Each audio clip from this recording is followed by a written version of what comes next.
Hello, 8th standard. For our civics, that is lesson number 1, I uploaded 2 videos related to it. So today will be my third video of lesson number 1. In my first video, we saw the situation of Nepal, that is before 2006. Till 2006, Nepal was working as a monarchy rule, that is king was ruling, no elections, no democratic system. But later on they started with democratic system. Then further we started studying about constitution. In constitution everyone are treated equally, whether you talk about ministers, you talk about common public, everyone are being treated equally. Okay, we saw so many situations around in class, what class monitor did in this, how boys are in majority and girls are in minority and all, right? Now there is the third significant reason about why we need constitution is to save us from ourselves. Okay, हमें protected रहना है. Third significant, let us go through it.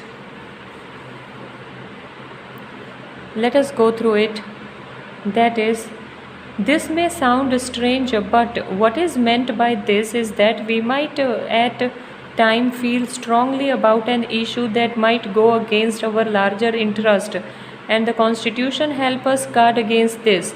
Look at the storyboard below to understand this better.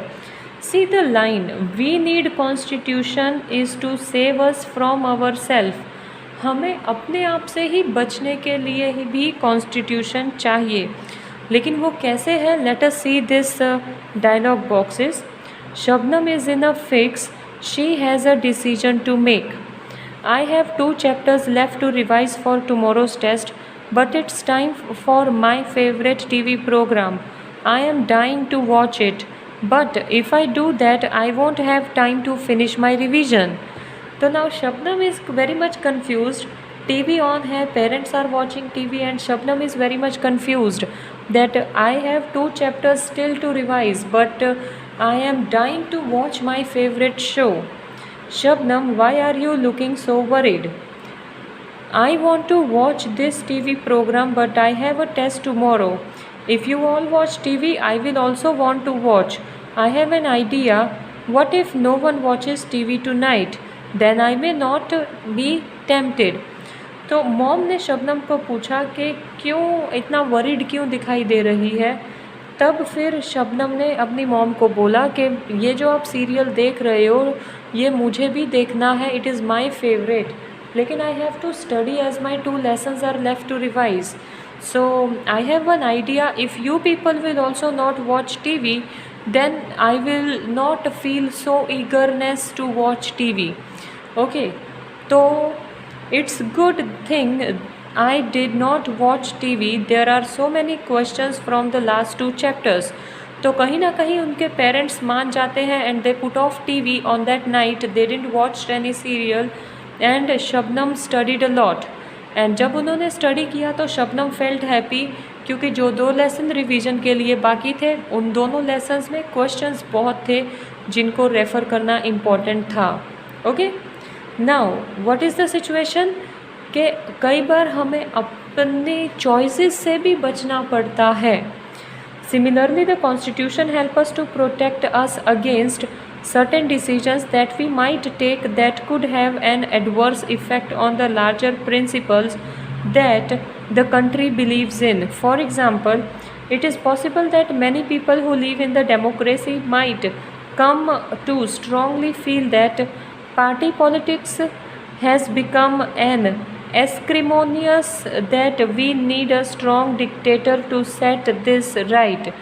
Swept by this emotion, they may not realize that in the long run, dictatorial rule goes against all of their interest. A good constitution does not allow these whims to change its basic structure.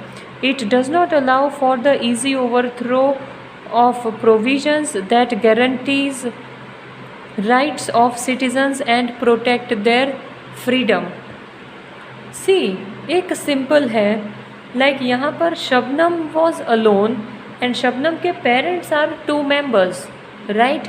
अब शबनम ने उनको बोला कि अगर आप भी बंद करते हो टीवी तो फिर मैं अपना अच्छे से पढ़ाई कर सकूँगी। तो पेरेंट्स जो 2 पर्सन थे वो एग्री हो गए उस बात के लिए, एंड देन फाइनली शबनम ने अच्छे से अपना स्टडी किया, राइट।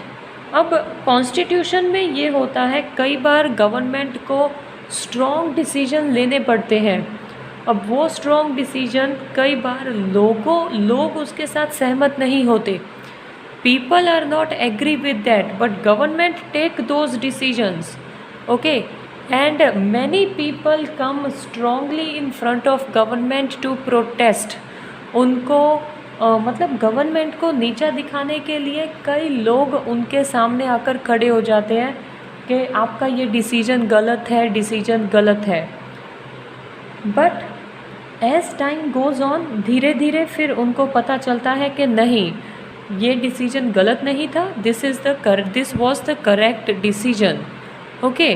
तो यहाँ पर यही होता है कि जब कई लोग इकट्ठे हो जाते हैं, लाइक गवर्नमेंट एक डिसीजन सुनाती है, government gives one decision in which many people are against that decision, so they will put one dictatorial, they will put one leader as a head who will try to talk with government, but government तो already decision ले चुकी होती है।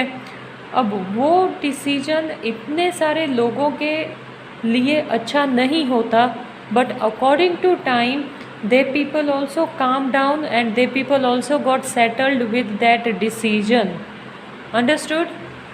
Then from the above discussion we will understand that the constitution plays a very important role in the democratic societies. So democratic societies में मतलब हर जगह पर politics है, इवन घरों में भी पॉलिटिक्स है, ओके।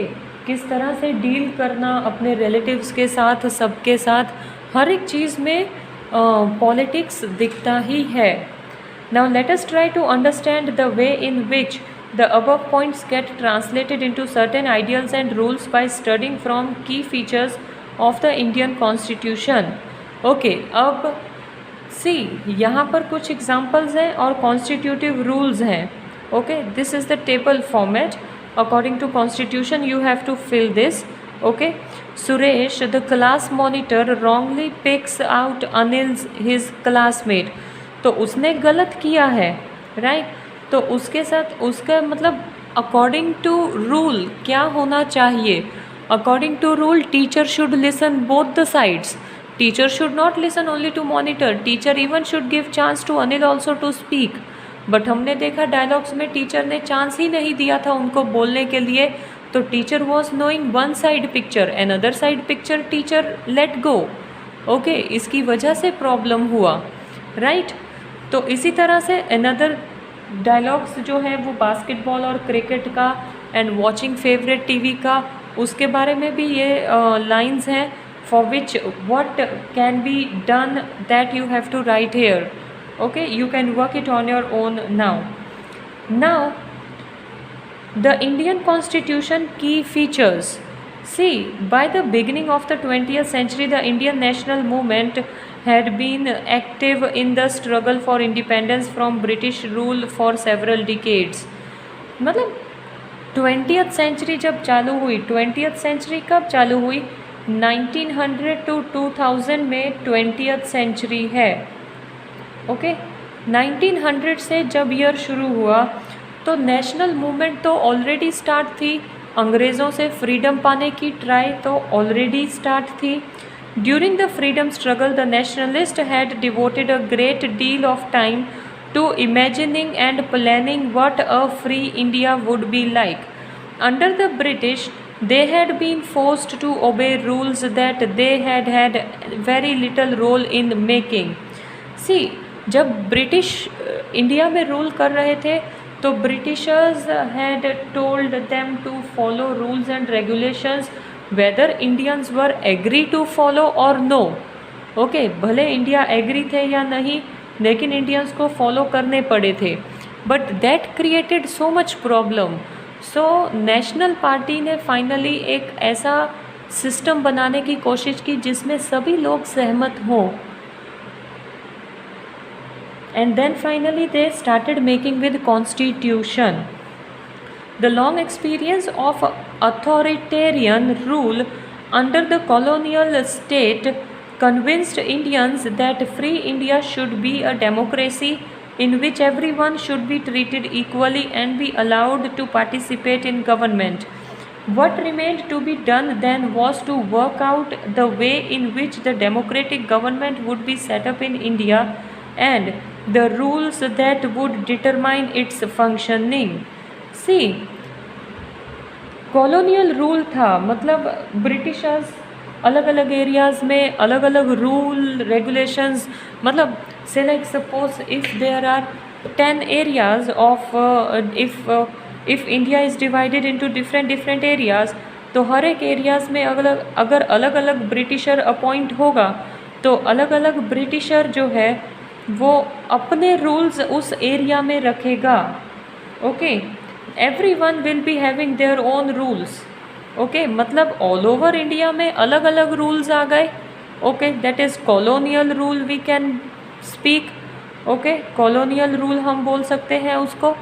ओके, लेकिन जब इंडिया फ्री होगा तब हमें ये कॉलोनियल रूल नहीं चाहिए, हमें डेमोक्रेसी चाहिए।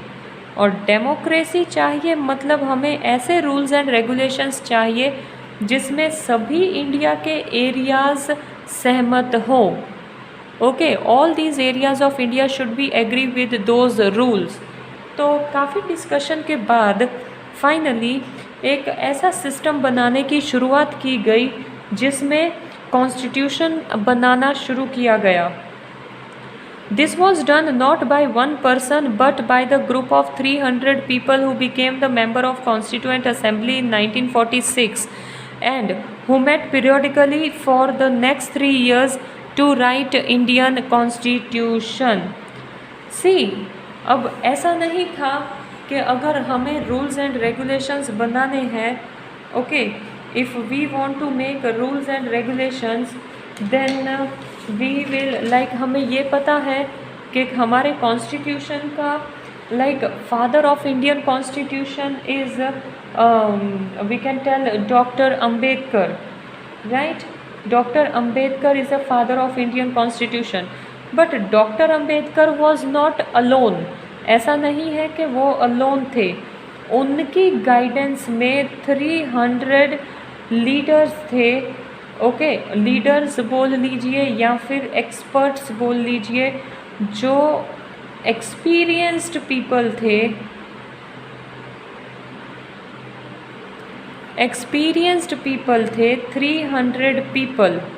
ओके, जिन्होंने टाइम वाइज मीटिंग्स की और मीटिंग्स में अलग अलग रूल्स एंड रेगुलेशंस बनाए, और जब वो rules and regulations finally ready हो गए तब फाइनली बना इंडिया का कॉन्स्टिट्यूशन। और ये एक दिन की बात नहीं थी, 1946 से इंडिया का कॉन्स्टिट्यूशन बनना शुरू हुआ। Okay, begins to make a constitution। Okay, 1946 से 1947 को इंडिपेंडेंस मिला इंडिया को, that we all know, right? And 1950 में रिपब्लिक डे हुआ। रिपब्लिक डे मतलब 1950 में जो ये 1946 से कॉन्स्टिट्यूशन बनाया जा रहा था बाय दीज 300 पीपल, वो कॉन्स्टिट्यूशन फाइनली 1950 26 जनवरी को पब्लिकली डिक्लेयर किया गया। अंडरस्टूड? पब्लिकली जब डिक्लेयर किया, दैट इज़ रिपब्लिक डे जो मनाया जाता है वो रिलेटेड टू कॉन्स्टिट्यूशन मनाया जाता है। इंडिया में नए रूल्स एंड रेगुलेशंस 26 जनवरी 1950 को पूरे इंडिया के लोगों को बताए गए। So this day was considered very important, and who met periodically for next 3 years, and then finally constitution was written. These members of Constituent Assembly had a huge task before them. The country was made up of several different communities who spoke different languages, belonged to different religion, and had distinct cultures. Also, when the constitution was being written, India was going through considerable turmoil. That is, turmoil मतलब बहुत ही difficult समय से India गुज़र रहा था जब constitution बन रहा था. कॉन्स्टिट्यूशन बनाने के लिए एक चैलेंज नहीं, बहुत सारे चैलेंजेस थे. कौन से चैलेंजेस थे? दैट इज़ सी, कॉन्स्टिट्यूशन बनाने के लिए सबसे पहले तो बड़े बड़े सवाल खड़े हो रहे थे कि इंडिया कोई एक कम्युनिटी का देश नहीं है. कई कम्युनिटीज़, कई कास्ट, कई अलग अलग रिलीजन रह रहे हैं, कई अलग अलग कल्चर के लोग रह रहे हैं. तो हर एक अलग अलग कल्चर के लोगों को सेटिस्फाइड करते हुए rules and regulations banana is very difficult task, right. और उस समय इंडिया वैसे भी बहुत प्रेशर में चल रहा था, बिकॉज 1947 में इंडिपेंडेंस तो हुआ लेकिन पार्टीशन भी हुआ. Okay, the partition of country into India and Pakistan was imminent. Some of the princely states remained undecided about their future, and the socio-economic conditions in the vast mass of the people appeared dismal. For all of these issues played on the minds of member of Constitution Assembly as they drafted the Constitution. तो जो ये 300 लोग थे जो constitution बना रहे थे, उनके दिमाग में ये सारी सिचुएशंस थी कि कौन सा एरिया इंडिया में है, कौन सा एरिया पाकिस्तान में है, कितनी पॉपुलेशन कहाँ से पाकिस्तान में शिफ्ट हो गई, और वहाँ के लोग इंडिया में आएंगे तो उनको कैसे संभालना है, कैसे रखना है. So many things were going on in all these constituent assembly members. They rose the occasion and gave this country a visionary documents that reflect the respect for maintaining diversity while preserving national unity. The final document also reflect their concern for eradicating poverty through socio-economic reforms as well as emphasizing the crucial role of people can play in choosing their representative. तो constitution में ही लिखा गया था कि हर एक को equal माना जाना चाहिए, पुअर लोग जो हैं उनको सुविधाएं मिलनी चाहिए, और people should play, that is लोग अपना मिनिस्टर खुद चुने. ओके, कॉन्स्टिट्यूशन बनाते वक्त सब कुछ डिसाइड किया गया था कि इक्वलिटी इज़ मस्ट. कोई भी लोग जात पात या धर्म के नाम पर एक दूसरे को मारे ना, फिर अमीर गरीब कुछ ना हो, सब लोग इक्वली ट्रीट होने चाहिए. फिर अगर हम मतलब गवर्नमेंट बदलेगी, अब एवरी 5 ईयर गवर्नमेंट काम करेगी, मतलब government will work for 5 years, वो भी कॉन्स्टिट्यूशन में डिसाइड किया गया कि एक गवर्नमेंट को 5 ईयर्स तक का टाइम दिया जाएगा कि वो काम करे. ओके, अपने आप को प्रूव करे लोगों के सामने वेदर दे आर गुड और not, and if they are not good तो after 5 years people should have that much power in their hand to change the government. Okay, तो ये सब रूल्स एंड रेगुलेशंस कॉन्स्टिट्यूशन में बनाए गए थे. Listed below are the key features of the Indian constitution. While reading these keep in mind the above mentioned concern of diversity, unity, socio-economic reform and representation that the author of this document were grappling with. Try and understand the ways in which they tried to balance these concerns with their commitment to transforming independent India into the strong and democratic society. So नीचे दिए गए कुछ और points हैं which will still tell us how Indian government is working according to constitution. But जो ये 300 members थे, Ambedkar, doctor Ambedkar के साथ जो 300 मेंबर्स थे कॉन्स्टिट्यूशन बनाने में, they all have played very important role to make one country India as a united country and peaceful, strong and democratic country. Okay, Now ahead than this, from federalism we will work in our next video. Please complete this much explanation. Understand well. Bye bye.